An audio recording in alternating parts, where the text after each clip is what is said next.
They did not laugh the moment Claire Bennett entered the room. That would have been too obvious. A glance. A pause.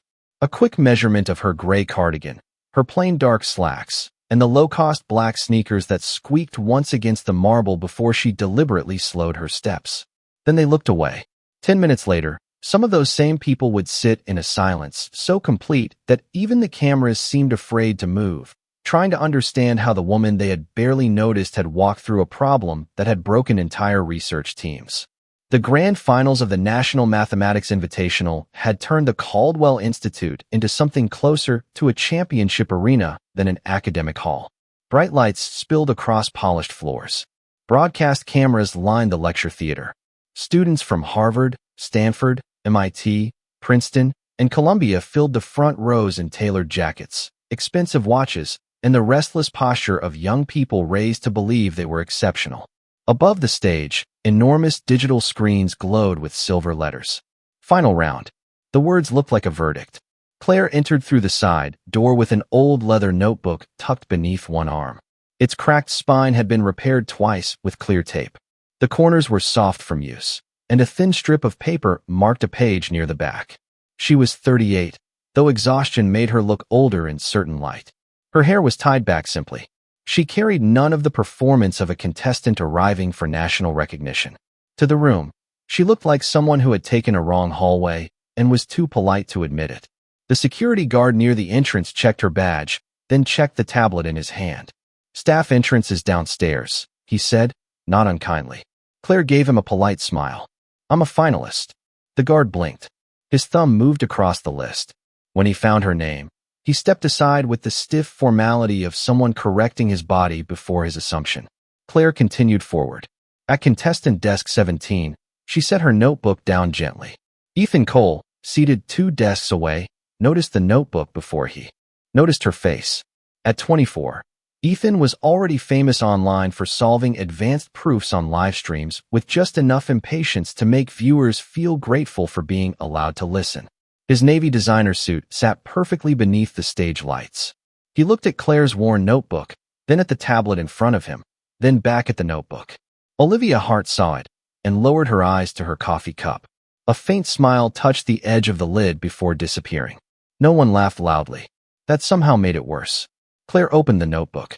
On the first page, almost hidden beneath years of equations, was a line written in faded pencil by someone else. "Find the pattern, Clara. The world is less frightening when you can see its shape." Her father had written it when she was 9, back when he still called her Clara because he said Claire sounded too serious for a child who solved puzzles at the kitchen table while her toast went cold. She touched the edge of the page once with her thumb, then turned to a blank sheet. On stage, Professor Leonard Graves adjusted his silver cufflinks while reviewing the final challenge packet. The chairman of the competition carried the controlled stillness of a man who had learned that power worked best when it did not need to shout. His gray suit was flawless. His expression was colder. His eyes passed over Claire for less than a second. Not dismissively. That would have required effort. He simply moved past her as though she occupied no meaningful part of the room. The lights dimmed. The announcer stepped forward. "Ladies and gentlemen, welcome to the final round of the National Mathematics Invitational." Applause thundered. Camera flashes sparked like hard white rain. Claire remained still while contestants checked tablets, uncapped pens, and prepared to be seen. Ethan leaned slightly toward Olivia, not enough for the microphones, just enough for the row. "She must have a remarkable recommendation letter," he murmured. Olivia did not answer. She only took a careful sip of coffee and looked toward the stage. Claire's pencil rolled beneath her fingers. She stopped it before it reached the edge of the desk.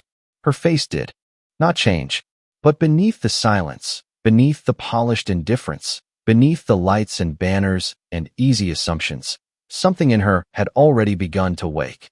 The lecture hall settled into a low hum as judges distributed sealed packets. Contestants leaned toward one another, trading theories about the nightmare Graves had prepared this year. The Invitational had earned a brutal reputation. It did not simply reward brilliance. It exposed weakness publicly, elegantly, and without apology. Careers had begun in this room. Reputations had collapsed in this room. Graves seemed to consider both outcomes useful. Claire placed her old pencil beside her notebook while contestants activated tablets, and opened custom digital workspaces. Ethan's mechanical pencil had his university crest engraved into the metal. Olivia's tablet case bore the logo of a private research lab. Claire's pencil had teeth marks near the eraser. Ethan noticed. He did not laugh this time. He only glanced at the pencil, then at the sleek mechanical one resting beside his tablet. Old school, he murmured. Olivia's smile was small enough to deny. Maybe that helps with focus. Claire looked toward the enormous blackboard spanning the front wall of the auditorium. Under the stage lights, it seemed large enough to swallow a person's confidence whole. She had seen blackboards like that before. Years ago, before late notices and shelving carts. Before rent due on the 1st. Before hospital bills arrived in envelopes that looked harmless until opened. Before she learned that talent could be real and still not enough to protect a family from ordinary disaster. When Claire was 17, Professor Miriam Vale from Ohio State had written 3 words at the bottom of her fellowship recommendation. Do not waste her. Claire still remembered the sentence because she had read it the night after her father's funeral, sitting on the kitchen floor between a stack of unpaid bills and the box of his work shirts.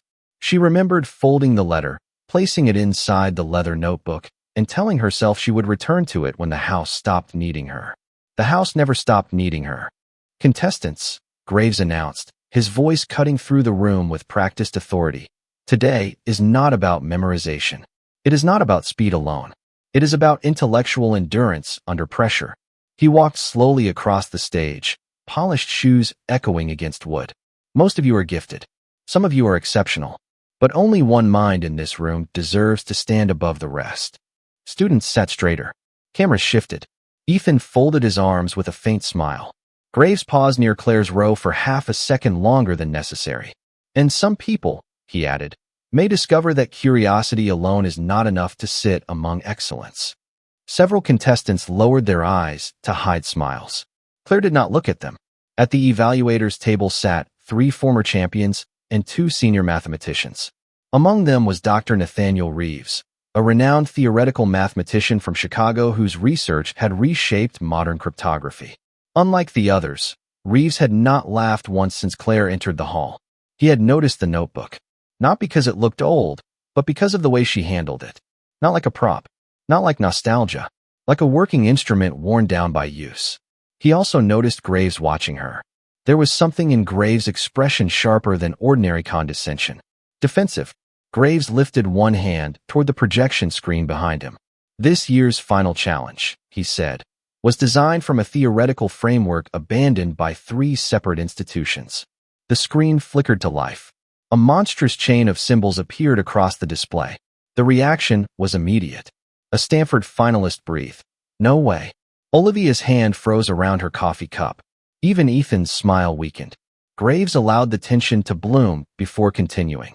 The framework originated from the late Dr. Elias Harland, whose convergence model was ultimately rejected by the academic community for one reason: instability.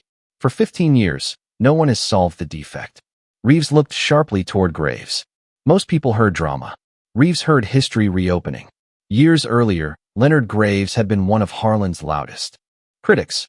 He built part of his reputation by calling the model beautifully written nonsense. The phrase followed Harland until his death. Now Graves had turned that failure into a competition problem. You will have 60 minutes, Graves said. The room fell silent. Then Ethan looked sideways toward Claire and shook his head, not with cruelty loud enough to challenge, but with the tired pity of someone watching a mistake become public. But Claire was no longer listening. Her eyes were fixed on the equation. A symbol near the 3rd transformation had caught her attention.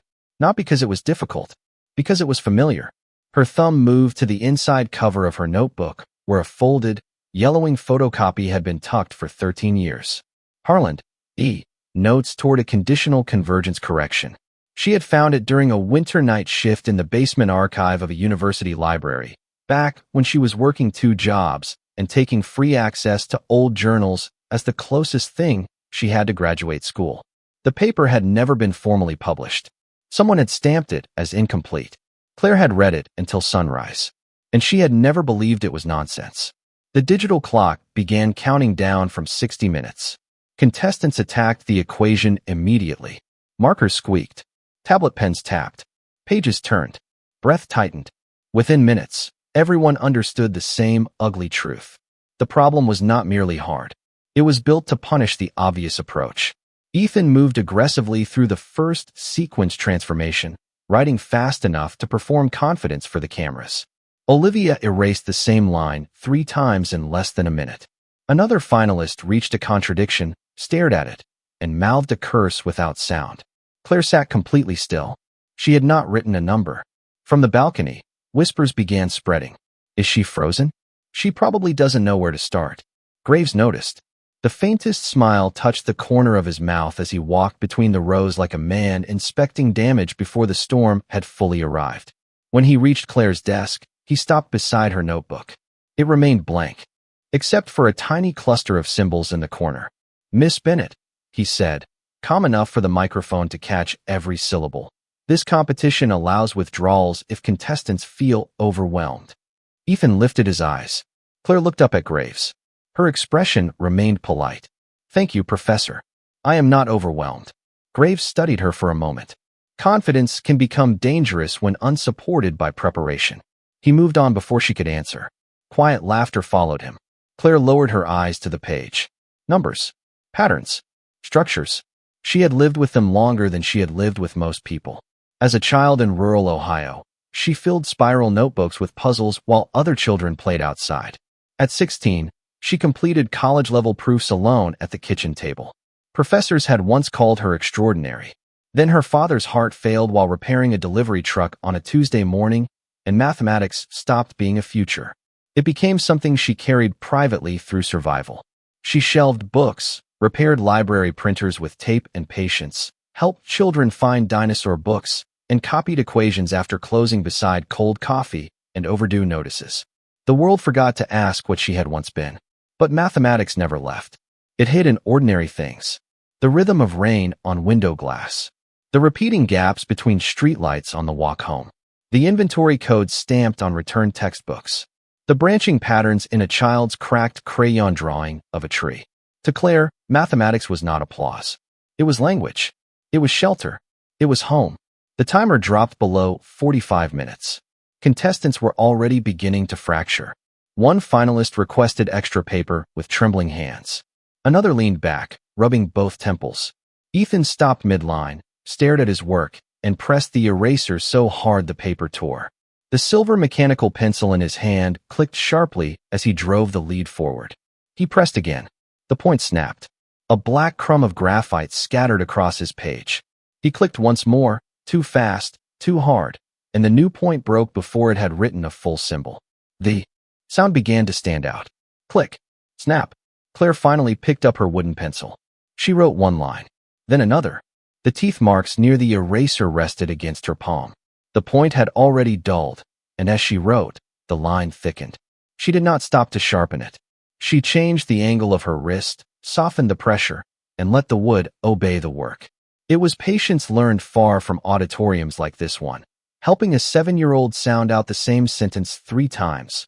Guiding a small hand through one multiplication table after another, beginning again without making the child feel small. Her movements were slow, not uncertain, but careful, like someone placing weight on an old bridge she understood. Dr. Reeves leaned forward.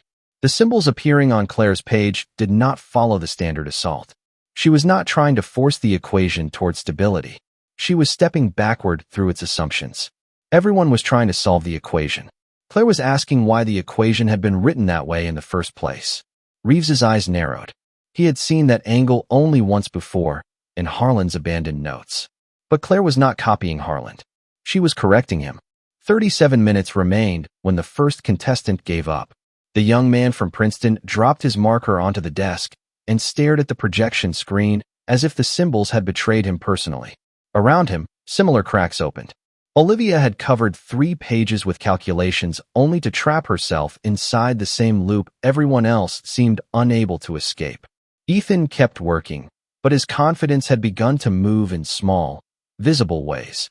The repeated tightening of his jaw, the quick glances at the camera, the way he rewrote the same transformation as though speed could turn wrong into right.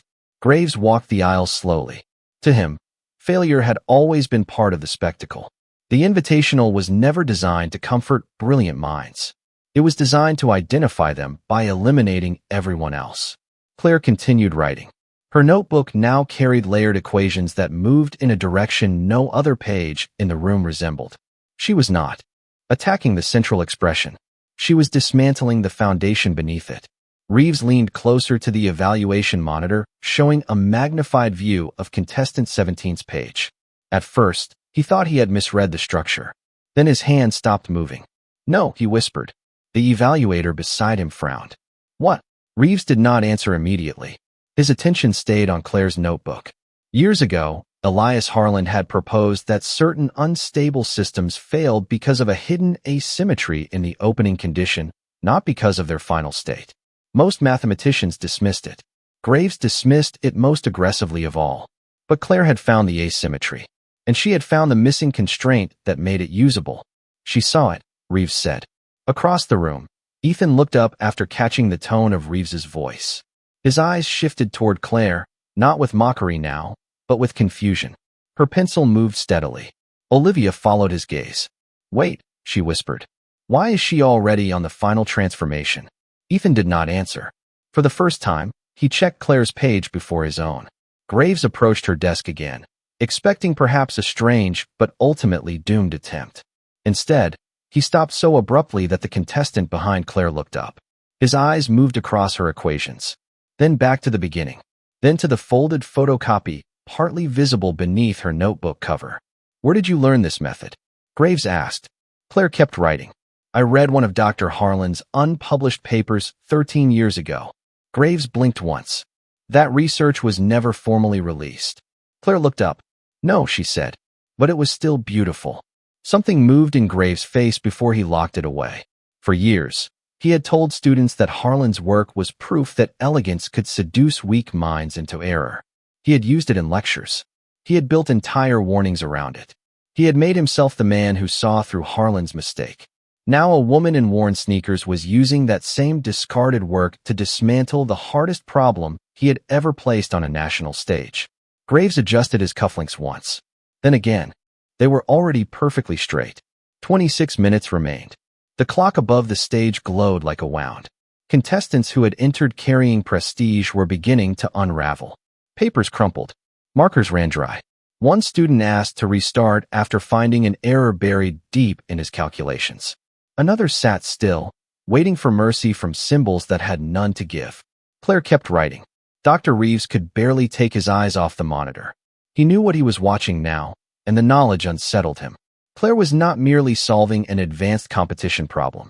She was repairing a theoretical model the field had abandoned and doing it under live conditions while the people around her were still trying to locate the door. "This cannot be happening," one evaluator whispered.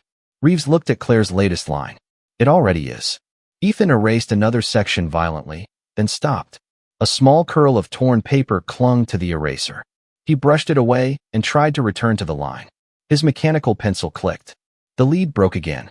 For a second, he stared at the tiny broken point as if the object had betrayed him. Then he clicked it 3 more times. The engraved pen had become a bright metal machine for producing failure. Across the aisle, Claire's wooden pencil had grown blunt. Her symbols looked darker, heavier at the edges, but they kept arriving in the same calm order. She did not fight the pencil. She adjusted to it. Only then did Ethan glance again at Claire. The movement was no longer subtle. Olivia leaned closer to him. "Who is she?" Ethan's hand hovered over his page. "I don't know," he said. He tried to continue, but his pencil did not move. For the first time in his life, Ethan Cole was sitting beside brilliance that did not need to announce itself. It did not dress like him. It did not speak like him. It did not ask for permission to exist in the same room. And that made it more frightening. A camera operator slowly zoomed toward Claire's desk. Across the country, viewers began noticing Contestant 17. Who is the woman in gray? Why is everyone else stuck? Wait, she's actually solving it. Claire paused and looked back toward the projection screen. For half a second, her eyes softened. She saw, not the auditorium, but the basement archive where she had first found Harlan's notes. Fluorescent lights buzzed overhead. Snow pressed against a narrow window. She was 25, exhausted from a double shift, sitting between boxes of uncatalogued papers, recognizing someone else's loneliness inside a proof. A mind reaching toward something the room could not see. On the margin of the photocopy, she had written one sentence that night. The gap is not at the end. It is at the beginning. Now, 13 years later, the same sentence returned to her like a hand on her shoulder. Claire turned the page. Her pencil began moving faster. Reeves stood. The movement drew attention at once. "No," he whispered. The evaluator beside him leaned in. What did she find? Reeves's face had gone pale with astonishment. The convergence condition. The words spread through the judging table like electricity. Graves heard them. For the first time that night, he did not move. Because he understood what Claire had just done. She was not approaching the final stage. She had already crossed it. The lecture hall became so quiet that the scratching of Claire's pencil could be heard from the front rows. $20,000 in scholarship money, national recognition, and academic prestige suddenly felt small compared with what was unfolding. The clock showed 17 minutes remaining. Claire no longer seemed aware of it. Her focus had narrowed into the architecture of the equation. Line by line, she exposed the hidden asymmetry, introduced the missing constraint, and transformed the instability that had destroyed Harlan's model into a controlled condition. Reeves remained standing. "She reconstructed the Harlan convergence," he said, quietly enough to sound like he was speaking to himself, but the microphone near the evaluator's table caught it. Several evaluators stared at him. One shook his head. Harlan's work was incomplete. Reeves kept watching Claire. "No," he said. It was interrupted. Graves' hand tightened around the back of a chair. Across the contestant floor, Ethan slowly lowered his mechanical pencil. The last broken piece of lead rested beside his thumb like a tiny black splinter. He had stopped pretending to solve the equation. Every route collapsed, while Claire moved forward with calm precision. Olivia set her coffee cup down. It was the same cup she had hidden her grin behind when Claire first entered. Now she could not look at it. Graves approached Claire one final time. This time, there was no cold amusement in his posture, only painful tension. His eyes scanned the equations covering her notebook. He moved back to the first page, then forward again, as though hoping the flaw would reveal itself if he changed the order of his disbelief. Claire wrote the final line. Then she stopped. For the first time all evening, her hand trembled. Not from fear of the problem, from the sudden, quiet realization that after years of solving equations in empty rooms, after years of carrying a private mind through public invisibility, she had reached the end of something that was not only mathematical. She looked once at the clock. 16 minutes remained. Around her, the room was still fighting the first trap. Ethan had stopped writing. Olivia sat with both hands wrapped around her coffee cup, though the coffee had gone cold.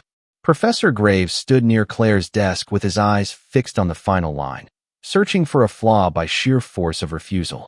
Claire placed her pencil inside the notebook and closed the cover. The leather made a final sound. Graves blinked. "You are finished?" he asked. Claire looked up. "Yes. You still have time." "I know." Claire stood, lifted the notebook from the desk, and walked toward the proctor's table at the side of the hall. Before she handed it over, she paused. She turned her head once, as if confirming that the room had nothing more to give her. She saw Ethan bent over his unfinished page, sweat bright along his temple, one broken sliver of lead beside his hand. She saw Olivia biting her lip over a page crowded with dead ends. She saw the stage lights, the cameras, the polished shoes, the expensive pens, the large silver words above the screen. Final round. Claire closed her eyes halfway, only for a breath. When she opened them again, the room seemed to have fallen away. She handed the notebook to the proctor. "My solution is inside," she said. The proctor hesitated. "You understand that once submitted, it cannot be revised." Claire let the question rest in the air long enough for the silence around her to deepen. Then she nodded. "I understand." Behind her, Ethan slowly lowered his eyes to his own unfinished page. Olivia noticed and saw that his hand no longer touched the pencil. The proctor signed the submission sheet and carried the notebook toward the judges. Claire did not wait for them to open it. She gathered the award packet that had been placed on every contestant desk, slipped her folded photocopy of Harlan's notes back between the pages before the proctor took the notebook fully away, then paused. Her thumb found the first page one last time, where her father's faded words waited under years of graphite and blue ink. "Find the pattern, Clara." She let go. Then she walked toward the exit. Ethan watched her pass. At the beginning of the evening, he had looked at her sneakers and decided they told him everything. Now those same sneakers moved past his desk without hesitation, and he found himself unable to lift his head high enough to meet her eyes. Olivia looked at the coffee cup in her hand. The lid still carried the faint mark of lipstick where she had hidden her first smile. Claire reached the side doors. Professor Graves turned as if to stop her, but Reeves spoke first from the judging table. "Leonard." Graves looked back. Reeves had opened the notebook. The room seemed to narrow around that single object. Claire stepped into the corridor before anyone said her name again. Outside the lecture hall, the Caldwell Institute sounded different. The applause, cameras, and academic tension softened behind the heavy doors until they became a distant mechanical hum. The marble hallway was nearly empty.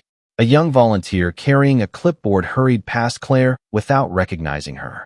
Two technicians rolled a case of cables toward another entrance. Somewhere, a vending machine hummed under fluorescent light. Claire walked slowly because she no longer needed to hurry. Rain tapped against the tall windows near the front entrance. She stopped beneath one of them and looked out at the city. The streetlights had blurred into long gold lines across the wet pavement. A bus moved through the intersection and disappeared behind a curtain of rain. For a moment, she saw another night layered over this one. The basement archive. Snow against narrow glass. Harlan's unfinished notes spread across her knees. Her 25-year-old self sitting on the floor between boxes of uncatalogued papers, too tired to stand, too awake to stop reading. The margin sentence returned to her. The gap is not at the end. It is at the beginning. She had written it then for the equation. Tonight, it felt like it belonged to the room. Inside the hall, Dr. Reeves turned the first page of Claire's solution. His expression changed before he spoke. At first, it was only a tightening around the eyes. Then he stopped evaluating and started witnessing. The evaluator beside him leaned closer. "Is it another partial approach?"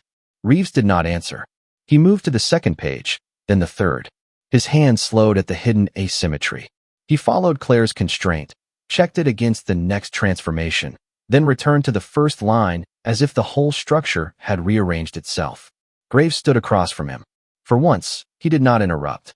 Reeves whispered, "She did not solve around the instability." The other evaluator frowned. "What does that mean?" Reeves looked up. "She proved the instability was misidentified." A silence opened at the table. Graves reached for the notebook, but Reeves did not release it immediately. The gesture was not disrespectful. It was protective. "Leonard," Reeves said quietly, "this is Harlan." Graves' jaw tightened. Harlan was incomplete. "Yes." Reeves turned the page. "And she completed him." Then another evaluator read the final transformation and drew in a sharp breath. A microphone near the table caught it. The broadcast camera shifted. One by one, the people in the front rows realized something was wrong with their first interpretation. Claire had not walked out because she failed. She had walked out because she was finished. Ethan rose halfway from his chair before sitting back down. Olivia whispered, "Where did she go?" No one answered. Reeves turned another page, though there were no more pages to turn. He was no longer checking the proof for correctness. He was checking his own disbelief. "The convergence condition is valid," he said. The evaluator beside him looked toward Graves. "Then the model." "The model was not dead," Reeves said. "It was waiting for the right correction." Graves took the notebook at last. His eyes moved over Claire's handwriting. Careful blue ink. No theatrics. No grand declarations. Just a mind doing its work with devastating patience. Then his thumb brushed the edge of the folded Harlan photocopy tucked between the pages. The paper was yellowed at the creases. One corner had softened into a frayed curve. Graves opened it halfway and stopped. The fold lines were worn thin by years of being opened, studied, closed, carried, and opened again. Whoever kept this page had carried Harlan's failure like a question still breathing. 13 years, Graves thought. For 13 years, a woman without a title had protected mathematics he had publicly discarded. The realization arrived heavier than humiliation. It arrived as the shape of time wasted by people who believed their rooms were the only rooms where brilliance could survive. He folded the photocopy carefully and slid it back. Only then did he notice the folded recommendation letter tucked into the inside pocket. It had slipped loose when the proctor carried the notebook over. 3 words at the bottom caught his eye. "Do not waste her." The name beneath them was Miriam Vale. Graves remembered Vale. Everyone of his generation did. Brilliant, difficult, generous with students, merciless with weak arguments. She had died before her best work was properly recognized. If Vale had written those words, she had meant them. Graves folded the letter carefully and slid it back. For the first time that evening, his face showed not panic, not anger, but something quieter and harder to defend. Recognition arriving too late. At the center microphone, the announcer waited for instruction. The clock still showed 12 minutes, but no one was solving anymore. The contest had become irrelevant without anyone formally ending it. Reeves took the microphone himself. Contestant Claire Bennett's submission is under review, he said. His voice held steady, but the room heard what his restraint could not hide. It took 4 minutes to verify the proof. It took less than one for the room to understand what verification meant. Ethan looked at the chair where Claire had been. The old pencil was gone. The notebook was gone. The woman he had dismissed had left nothing behind for him to apologize to. That was worse than confrontation. Olivia slowly set her coffee cup on the floor beside her chair. She did not want it in her hand anymore. Professor Graves walked away from the microphone before anyone asked him to speak. He carried Claire's notebook himself, both hands on it, as if its weight had changed. The worn edge of Harlan's photocopy pressed faintly against his thumb through the open pages. Reeves followed. "Leonard," he said. Graves did not turn. "She should hear this from us." Graves stopped near the side doors. For a moment, pride and duty moved across his face like two opposing proofs. Then he pushed through into the hallway. Claire was not there. A volunteer pointed toward the front entrance when Reeves asked. "She left a few minutes ago. I think she went toward the bus stop." They found her beneath the shelter at the corner, sitting under the dim yellow light while rain drummed against the plastic roof. Traffic moved behind her in wet streaks. She had no entourage, no reporters, no camera crews. Just her coat pulled close and the award envelope beside her, speckled with rain. Claire looked up when Reeves approached. Graves remained half a step behind him. Reeves held out the notebook. "Miss Bennett," he said, "your proof has been verified." Claire accepted the notebook with both hands, as if receiving something ordinary and precious at the same time. The yellowed photocopy was still tucked inside. Its softened corner showed above the page. "Thank you." Reeves waited, perhaps expecting surprise, relief, pride, anything that would make the moment easier to categorize. Claire only opened the cover to check that the first page was still there. Graves watched her thumb pass over the faded pencil line. The question left him before he could turn it into a formal remark. "Why did you leave?" Claire looked at him. The rain filled the silence between them. "I finished." Graves' mouth tightened. He looked down at the wet pavement, then back at the notebook. "There are people inside who need to speak with you. I know. Universities. Journals. The committee. This changes the Harlan model." Claire gave a small nod. "Then they should study the proof." Reeves smiled faintly, but Graves did not. He seemed to be struggling with a language he had rarely needed. "At the fourth transformation," Graves said, "you introduced a constraint that Harlan never formalized." Claire waited. Graves swallowed once. "How did you know it belonged there?" There was no apology in the question. Somehow, that made it more honest. He was not offering a speech to cleanse himself in front of witnesses. He was standing in the rain, defeated by a piece of mathematics he could not dismiss, asking the only thing left to ask. Claire looked toward the street, where another bus was turning. "Because everyone kept trying to repair the ending," she said. "But the damage was in the first assumption." Graves absorbed the answer. His eyes dropped. For years, he had taught Harlan as a warning. Tonight, Claire had shown him that the warning belonged somewhere else. Not in Harlan's ambition. In the arrogance of rooms that stopped looking too soon. Reeves stepped closer. "Every major university in the country will contact you after tonight." "They probably will." "And what will you do?" Claire closed the notebook. "Tomorrow morning, I'll open the library at 8 o'clock. Reeves let out a soft laugh, not because it was funny, but because it was the only human sound that could carry his astonishment. Graves said nothing. His silence was no longer the silence of authority. It was the silence of a man standing before the evidence of his own blindness. A bus hissed to a stop in front of the shelter. Warm yellow light spilled onto the wet pavement. Claire stood and tucked the notebook beneath her arm. Reeves moved as if to say more, but stopped himself. Graves held her gaze for one brief second. There was a question there, and a defeat, and something that might one day become remorse if he had the courage to let it. Claire gave him a small, almost kind smile. Then she stepped onto the bus. The doors closed. Through the rain-streaked glass, Reeves and Graves watched her take a seat near the middle, place the notebook on her lap, and open it again. She turned past the proof, past Harlan's corrected convergence, past the pages that would soon be copied and debated by people who had only learned her name an hour ago. She found a blank page near the back. Her hand hovered over it.